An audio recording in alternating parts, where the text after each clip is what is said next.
Hi friends, welcome to Geetanjali's kitchen. ఈరోజు చెకోడీలు ఇంట్లోనే తయారు చేసి చూపించబోతున్నాను.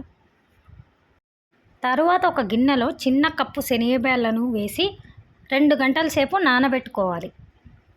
2 గంటల తర్వాత నీళ్ళన్నిటినీ వంచేసి ఒక ప్లేట్లోకి తీసుకొని తడి లేకుండా ఆరబెట్టుకోవాలి. తరువాత ఒక కడాయిలో 1.5 కప్పు నీళ్ళను వేసుకొని వేడి చేసుకోవాలి. నీళ్లు వేడైన తర్వాత తగినంత ఉప్పు, 1 స్పూన్ కారం వేసుకొని కలుపుకోవాలి.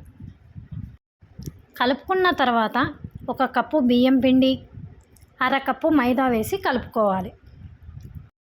కలుపుకున్న తర్వాత ఈ వీడియోలో చూపించిన విధంగా వంటలాగా చేసుకొని ఒక బౌల్లోకి తీసుకొని ఒక 5 నిమిషాలు పక్కన ఉంచుకోవాలి. తరువాత కొద్దిగా పిండిని తీసుకుంటూ బాగా తాళండి. కాస్త సన్నగా కాకుండా మందంగా తాళండి.